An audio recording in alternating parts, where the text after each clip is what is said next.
যে যুদ্ধে সারা পৃথিবী জ্বালানি সংকটে কাঁপছে, যে যুদ্ধে ইসরায়েল নিজেই একটি পক্ষ, অথচ তার বিদ্যুতে ঘাটতি নেই।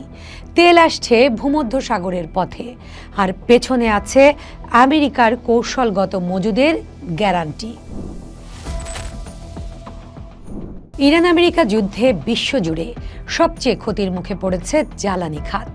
ইরান হরমুজ অস্ত্র ব্যবহার করে পৃথিবী জুড়ে জ্বালানির বাজারে আগুন ধরিয়ে দিয়েছে। সেই আগুনে পুড়ছে খোদ আমেরিকাও। কিন্তু জ্বালানি খাতের এমন বৈশ্বিক অস্থিরতার মধ্যেও নির্বিকার নেতানিয়াহু এবং ইসরায়েল। উপরন্তু রাষ্ট্রটি আমেরিকার যুদ্ধবিরতি চেষ্টাতে নাখোশ হয়েছে ভীষণ। যেন জ্বালানি বাজারের এই অস্থিরতার কোনো রেশ রাষ্ট্রটির গায়ে লাগছেই না। কংগ্রেসের গবেষণা সংস্থার তথ্য অনুযায়ী আমেরিকা ইরান যুদ্ধের প্রভাবে ইউরোপে প্রাকৃতিক গ্যাসের দাম মাত্র এক সপ্তাহে বেড়েছে 63%, এশিয়ায় বেড়েছে 54%।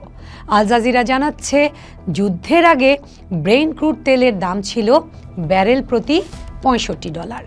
হরমুজ বন্ধের পর তা $100 ছাড়িয়ে গেছে। তবুও কিভাবে এই অস্থির সময়েও নির্বিকার নেতানিয়াহু এবং ইসরায়েল? কোথায় নিজেদের জন্য প্রয়োজনীয় তেল পায় রাষ্ট্রটি? ইসরায়েলের এই অদ্ভুত নিষ্ক্রিয়তা এবং জ্বালানি তেলের বিশ্ববাজারকে তোয়াক্কা না করার রহস্য বুঝতে হলে বুঝতে হবে রাষ্ট্রটির জ্বালানি মানচিত্র।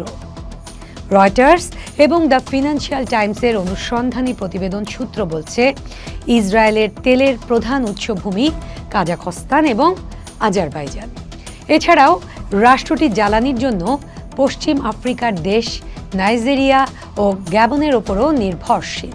তথ্য বলছে, তেল আবিব জ্বালানি তেলে স্বয়ংসম্পূর্ণ নয়। মার্কিন জ্বালানি তথ্য প্রশাসন এবং আন্তর্জাতিক জ্বালানি সংস্থার তথ্য অনুযায়ী ইসরায়েলে প্রতিদিনের তেলের চাহিদা প্রায় 2,70,000 থেকে 3,00,000 ব্যারেল। দেশটির ভেতরে তেলের উৎপাদন নেই বললেই চলে। ফলে চাহিদার 99%ই তাদের আমদানি করতে হয়। কিন্তু বিশ্বের সিংহভাগ তেলের সরবরাহ হরমুজ প্রণালী এবং লোহিত সাগরের বাব আল মান্দের প্রণালীর ওপর নির্ভরশীল হলেও ইসরায়েল এখানে ভোগ করে বিশেষ এক ভৌগোলিক সুবিধা। মিডল ইস্ট আই এবং ট্যান ফোন লাইন জার্নালের তথ্য মতে, তুরস্কের জেহান বন্দর হয়ে ইসরায়েলের আমদানিকৃত তেলের বড় অংশ আসে। আজারবাইজান থেকে বাকু তিলিসি জেহাদ পাইপলাইনের মাধ্যমে অশোধিত তেল সরাসরি তুরস্কের বন্দরে পৌঁছয়। সেখান থেকে ট্যাঙ্কারের মাধ্যমে তেল আসে ইসরায়েলের হাইফা ও আশদোদ বন্দরে। যেহেতু এই পথটি ভূমধ্যসাগরীয় অঞ্চলের ভেতরে সীমাবদ্ধ, তাই ইরানের হরমুজ প্রণালী বন্ধের হুমকি বা লোহিত সাগরে হুথিদের আক্রমণের প্রভাব ইসরায়েলের তেল সরবরাহে কোনো বিঘ্ন ঘটাতে পারে না। মূলত এই বিকল্প রুটি দখলদার ইসরায়েলকে বৈশ্বিক জ্বালানি বাজারের অস্থিরতার আঁচ লাগতে দেয় না। তেলের ক্ষেত্রে আমদানি নির্ভর হলেও বিদ্যুৎ উৎপাদনের ক্ষেত্রে ইসরায়েল গত এক দশকে বিস্ময়করভাবে শক্তিশালী হয়ে উঠেছে। এক সময় বিদ্যুৎ উৎপাদনের জন্য কয়লা ও তেলের উপর নির্ভরশীল থাকলেও এখন রাষ্ট্রটির প্রধান শক্তি নিজস্ব প্রাকৃতিক গ্যাস। 2008 থেকে 10 সালে ইসরায়েল ভূমধ্যসাগরের তলদেশে আবিষ্কার করে তামার এবং লেভিয়াথান নামের দুই বিশাল প্রাকৃতিক গ্যাস ক্ষেত্র। মার্কিন জ্বালানি প্রতিষ্ঠান শেভরনের তথ্য মতে, ইসরায়েলের বিদ্যুৎ উৎপাদনের 70% চাহিদা তামার গ্যাস ক্ষেত্র থেকেই পূরণ হচ্ছে। এদিকে ইসরায়েলের জ্বালানি মন্ত্রণালয় তথ্য বলছে, লেভিয়াথান গ্যাস ক্ষেত্রে মজুদ আছে প্রায় 22 ট্রিলিয়ন ঘনফুট গ্যাস। ফলে তেলের বাজারে আগুন লাগলে বা বিদ্যুতের কাঁচামাল নিয়ে বিশ্বজুড়ে হাহাকার চললেও ইসরায়েলের ঘর অন্ধকার হচ্ছে না। বরং জর্জ টাউন বিশ্ববিদ্যালয়ের গবেষণা বলছে, তামার এবং লেভিয়াথান গ্যাস ক্ষেত্র দুটি ইসরায়েলকে এনার্জি আইল্যান্ড থেকে গ্যাস রপ্তানিকারক রাষ্ট্রে রূপান্তর করেছে। জ্বালানি নিয়ে ইসরায়েলের নির্বিকার থাকার পেছনে আরও একটি বড় কারণ অত্যন্ত শক্তিশালী কৌশলগত তেল মজুদ।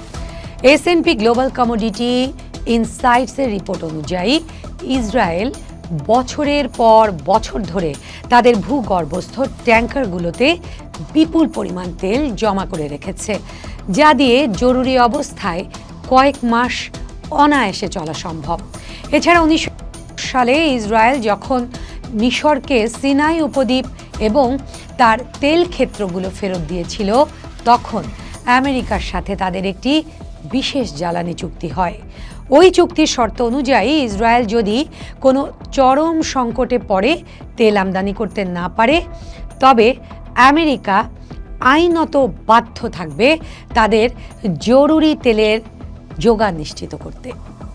ওয়াশিংটনের এই আইনি গ্যারান্টি ইসরায়েলকে মধ্যপ্রাচ্যের আগুনের মাঝেও এক অদ্ভুত মানসিক প্রশান্তি দিচ্ছে।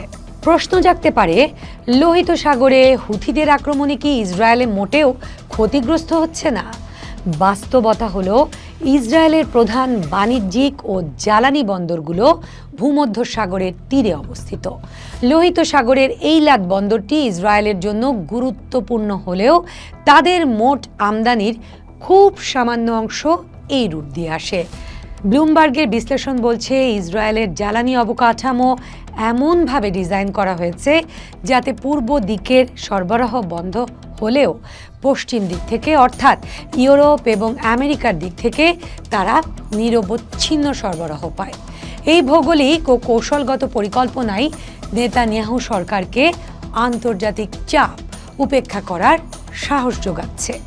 যে যুদ্ধে সারা পৃথিবী জ্বালানির সংকটে কাঁপছে, যে যুদ্ধে ইসরায়েল নিজেই একটি পক্ষ, অথচ তার বিদ্যুতে ঘাটতি নেই।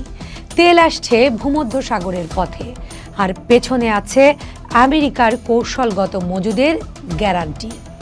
কলম্বিয়া বিশ্ববিদ্যালয়ের এনার্জি পলিসি সেন্টারের গবেষণা সূত্র বলছে, আমেরিকা ইসরায়েলের যৌথ শক্তি ইরান আক্রমণের পর থেকে ইসরায়েল হরমুজ বন্ধের প্রভাব কার্যত এড়িয়ে গেছে।